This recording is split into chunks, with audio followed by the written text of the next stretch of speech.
बोली वृंदावन बिहारी लाल की जय। श्री राधे। आपका ज्योतिष ज्ञान के अंतर्गत आपने इससे पहले करण तक समझा। अब हम जानते हैं कि दिनमान रात्रिमान क्या है। तो सूर्योदय से सूर्यास्त के समय तक जितने घटी पल दिन का हो वो दिनमान कहा जाता है। तो क्या कहता है, 60 घड़ी में से दिनमान की घड़ी और पलों को घटा देने पर रात्रिमान मिल जाएगा। और घटी और पल क्या है, तो कहते हैं एक श्वास का एक पल और 60 पल की एक घड़ी, और 60 घड़ी का एक दिन रात होता है, या अहोरात्र कह सकते हैं, इसे माना जाता है। ठीक है। 2 पल 1 मिनट या और 2.25 घड़ी का 1 घंटा, लगभग 2.25 घड़ी का 1 घंटा माना जाता है। और 60 घंटा यानी 60 मिनट का लगभग 1 घंटा होता है। 60 सेकंड का 1 मिनट होता है। और इसलिए 60 मिनट का 1 घंटा, और इसी क्रम में जब 24 घंटे की एक रात दिन अंग्रेजी के हिसाब से मानी जाती है, तो 60 घड़ी का एक अहोरात्र यानी रात और दिन मिलाकर के जो बनता है वो अहोरात्र कहा जाता है। और अहोरात्र में से दिनमान घटा दो, यानी जितने बजे सूर्योदय हुआ है, जितने बजे सूर्यास्त हुआ है, इस समय को अहोरात्र से घटा दो दिनमान। यही दिनमान घटा दो तो रात्रिमान निकल जाएगा। या जितने बजे सूर्यास्त हुआ है, जितने बजे उदय होगा, उसको घटा दो। दोनों तरीके से आप दिनमान या रात्रिमान पा सकते हैं। तो घटी क्या है, हमारी जो घटी पल लिखे रहते हैं घाव पा, तो आप समझ जाइए घटी पल है। इससे और भी नीचे माइक्रो में भी होता है, लेकिन इतने तक ज्यादातर समझिए।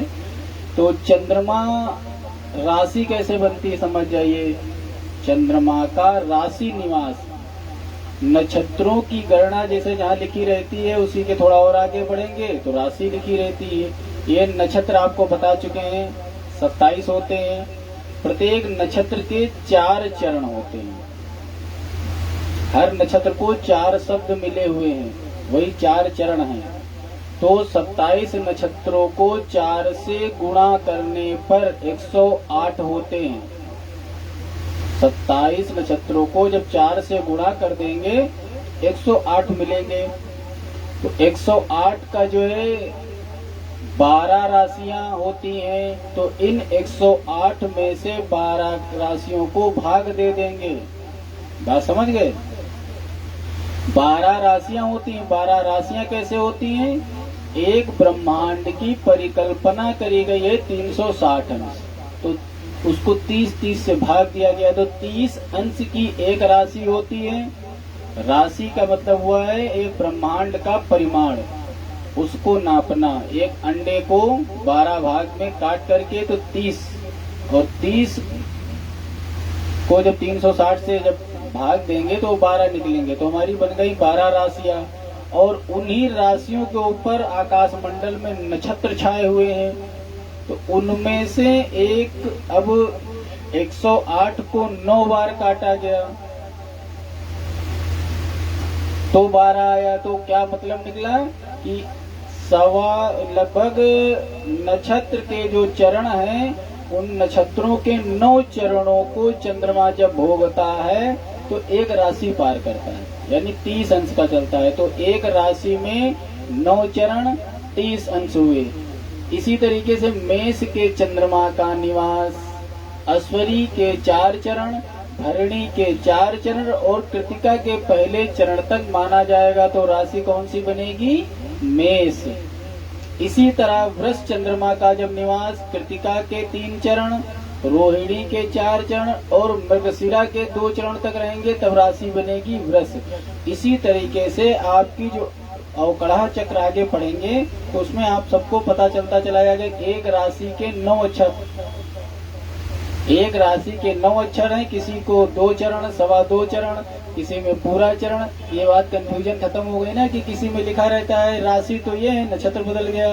तो इसी तरीके से एक राशि का 9 चरण माना जाता है और एक नक्षत्र का 4 चरण होता है, तो 9 चरण मिलाकर के एक राशि बनती है। इस तरह अन्य राशियों के चंद्रमा का निवास स्थान प्रतिदिन जानना चाहिए। तो आपको दिनमान क्या है, रात्रिमान क्या है, घटी पल क्या है, ये बता दिया। ये भद्रा ज्यादातर सुना करते हैं, भद्रा क्या है? तो भद्रा कुछ तिथियां होती हैं, भद्रा का तिथियों में निवास समझिए क्या होता है। कृष्ण पक्ष में तृतीया और दशमी के उत्तरार्ध में, सप्तमी व चतुर्दशी के पूर्वार्ध में भद्रा होती है, ये जब जब तिथि लगेगी। और शुक्ल पक्ष में अष्टमी और पूर्णिमा के पूर्वार्ध में, एकादशी और चतुर्दशी के पूर्वार्ध में भद्रा होती है।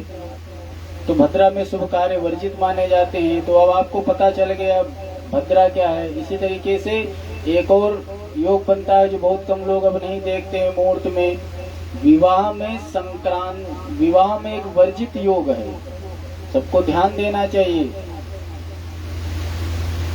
कि संक्रांति के अंत का एक दिन तथा तिथि के अंत की 2 घड़ी। लेकिन आजकल लोग नाचने गाने और इस सब चीजों में मुहूर्त आदि का ध्यान कहाँ देते हैं, जो है जितना लिखा हो। संक्रांति के अंत का एक दिन और तिथि के अंत की 2 घड़ी, नक्षत्र के अंत की 3 घड़ी जब हो रही हो तो विवाह करना वर्जित है। ऐसे में विवाह उस समय नहीं उचित रहता है। ये मुहूर्त आदि जब निकालते हैं, मुहूर्तों का बहुत महत्व होता है, क्योंकि मास के अंत में भांवर पड़े तो कन्या को रोग होता है, कन्या रोगी होती है, उसकी बीमारी से मृत्यु मानी जाती है। और तिथि के अंत में भांवर पड़े तो संतान नहीं होती है। और नक्षत्र के अंत में यदि भांवर पड़े अथवा भद्रा में पड़े तो वर कन्या दोनों का जो है नाश हो जाता है। इसी कारण विवाह के नक्षत्र के अंत में घड़ियों, जब कोई भी अंत हो रही हो तिथि का, नक्षत्र का, तो उस समय विवाह की भांवरें नहीं पड़नी चाहिए, अन्यथा वर कन्या में अनबन बनी रहती है। ऐसी अनेक दुर्घट घटनाएं होती रहती हैं और दोष बताया जाता है कि पंडित जी का कैसे कराए थे। तो मुहूर्त आदि का आप लोग विशेष ध्यान रखें।